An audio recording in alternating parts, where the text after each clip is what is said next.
আমি রাজা অরিন্দম। আমার এই বিশাল রাজ্য, সুন্দর রাজ্যটির নাম সুবর্ণপুর। আমার রয়েছে দুই রানী।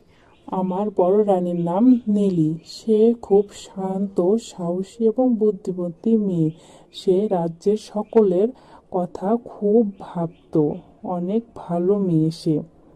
অন্যদিকে আমার ছোট রানী, সে কাঞ্চনা, অত্যন্ত সুন্দরী, তবে বড়ই অহংকারী।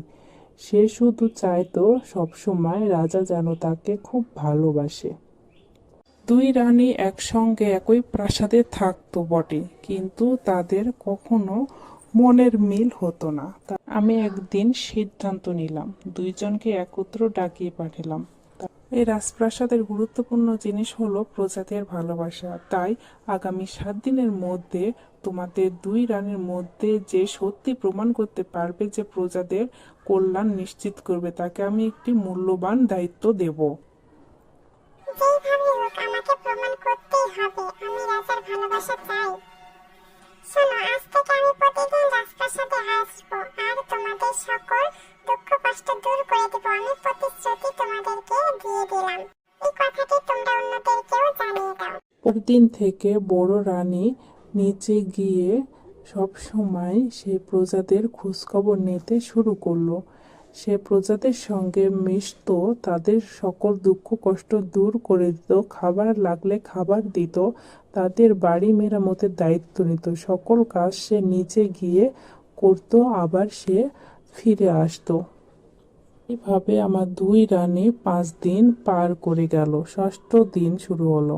আজকে সারাদিন এত পরিমাণে বৃষ্টি হচ্ছে, ভাবছিলাম একটু বাইরে গিয়ে সকলদের খোঁজ খবর নিব, কিন্তু এই বৃষ্টির মধ্যে আর বাইরে যেতে পারবো না।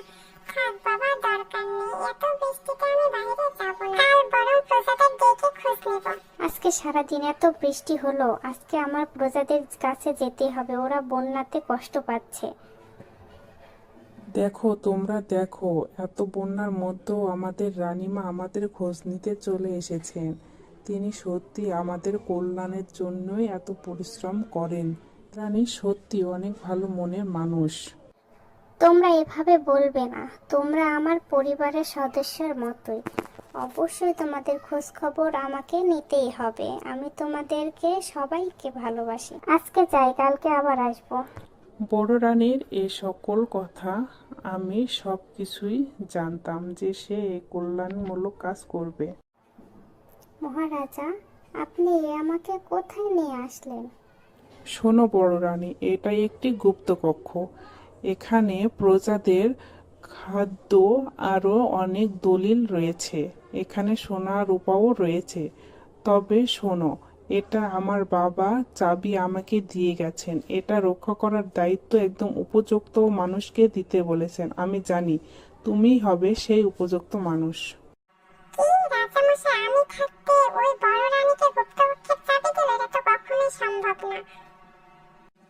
আমি জানি এখন আমাকে ঠিক কি করতে হবে। আমার একটি কাজ করে দে, তোকে 100 স্বর্ণ মুদ্রা দেবো, তবে কাউকে জানাবি না।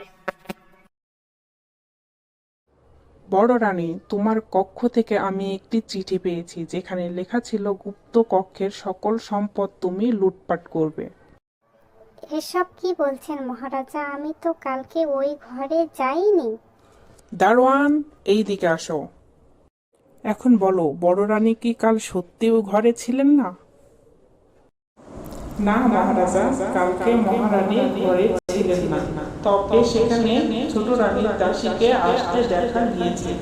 ওই দাসীকে ডেকে আনো।